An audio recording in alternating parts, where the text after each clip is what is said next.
E a gente conversa a partir de agora com o deputado Pedro Lupion, do PP do Paraná. Ele é o presidente da Frente Parlamentar da Agropecuária no Congresso. Nós vamos falar sobre o marco temporal. Deputado, privilégio recebê-lo aqui, tudo bem? Tudo bem, obrigado pelo espaço. Prazer falar com vocês. Deputado, me parece que o senhor expressou muita preocupação com o texto de conciliação apresentado recentemente pelo próprio Supremo. O que mais preocupa o senhor?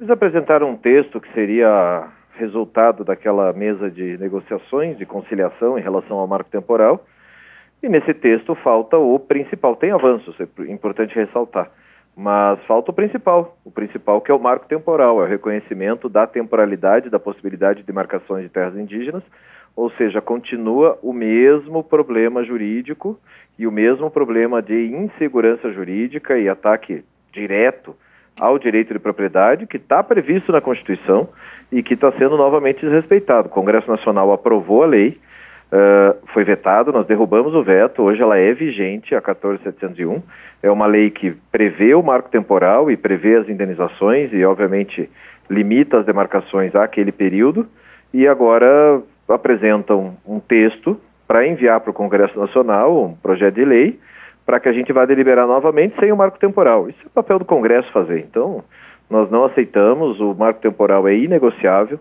e a gente precisa conseguir avançar em outros termos, mas respeitando essa temporalidade, principalmente o direito de propriedade desses produtores, desses ocupantes de boa-fé e do privado, né, que são proprietários e donos dessas áreas, sejam elas rurais ou urbanas, mas que têm que ser respeitados. Na visão do senhor, a falta deste marco, desta data referência, coloca em xeque a própria segurança jurídica?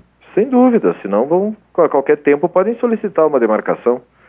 Daqui a 10, 15, 20, 30, 40, 50 anos, chega alguém lá no meio de São Paulo e diz que aquilo era uma área indígena e requer uma demarcação, uma área de interesse. O que está acontecendo é que as áreas que são apontadas como áreas de interesse já estão com CAR suspenso, os produtores não conseguem acessar crédito, muitas dessas áreas são objeto de especulação imobiliária, ou seja, ficam indo lá corretores e tal para que essas áreas que estão invadidas sejam desvalorizadas para que possam ser compradas mais barato, indenização não acontece. Então é uma verdadeira bagunça no campo e uma falta de previsibilidade e de segurança para os produtores. Quais as ações políticas a partir de agora? Bom, primeiro nós vamos deixar muito claro, ainda tem algumas audiências, deixar muito claro que nós não aceitamos esse projeto sem o marco temporal. Se ele vier para o Congresso sem o marco temporal, nós não vamos aprová-lo, vamos mexer no texto todo e vamos continuar na mesma briga, seja aprovar a PEC 48, seja fazer o que tiver que ser feito. A voz do Congresso Nacional é a voz do povo brasileiro. Nós aprovamos isso com quase 400 votos, maioria absoluta nas duas casas.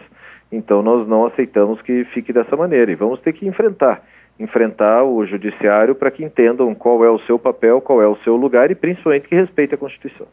Para fechar, deputado Pedro Lupion, alguns pontos positivos que, na sua visão, merecem ser destacados após essa série de audiências no Supremo.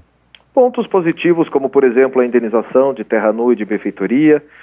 Estamos discutindo ainda qual é a ideia desse lastro, né, de onde seria embasado esse valor, se seria pelo valor venal da terra, pelo valor de TR ou valor de mercado.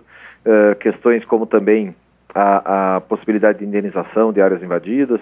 Então tem alguns pontos que foram avançando, mas muitos retrocessos também. Então vamos analisá-lo com muita calma, são mais de 90 artigos, para que a gente possa entender se há ou não a necessidade de rediscutir isso no Congresso e, caso haja essa necessidade, a gente conseguir fazer valer a vontade da população. Deputado, muito obrigado pela participação, sucesso. Abraço. Da Rádio Agência CNA Senar, Estevão Damasio.